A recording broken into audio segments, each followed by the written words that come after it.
नहीं यार अब बात नहीं हुई, जान जहे माई तो हल्ला बड़ी हुई। टूटी जाई सीमावा बलक हो जाई फोन दिन भर, फोन दिन भर, फोन दिन भर में कोई बेर जे करब तो पापा जी के शक हो जाई। फोन दिन भर में कोई बेर जे करब तो पापा जी के शक हो जाई।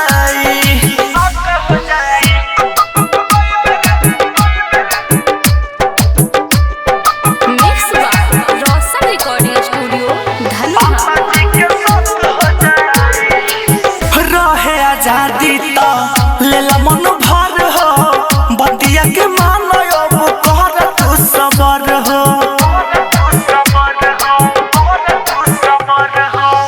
ई मत सोची हो कि प्यार नहीं करनी, जैसे मरत रही अब वैसे मरनी।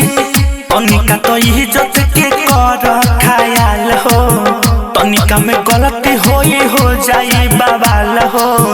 छोड़ के हाथों में कहो जाए फोन दिन भर, फोन दिन भर, फोन दिन भर में कोई बेर जे करब तो पापा जी के शक हो जाए।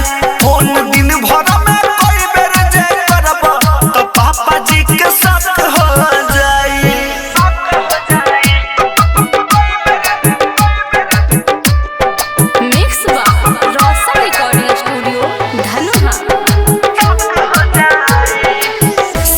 में सूते माई धकिया कबारी, मार तो मार दूसरी ही बड़ी गहरी।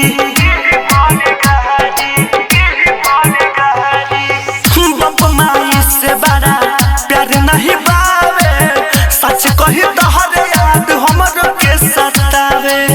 चिंता न करी हो ये गोल सारा गम हो, बात जब करके रही फोन करब हम हो।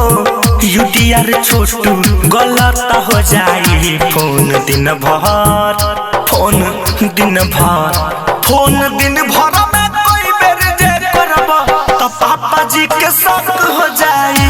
फोन दिन भर में कोई बेर जे करब तो पापा जी के शक हो जाई।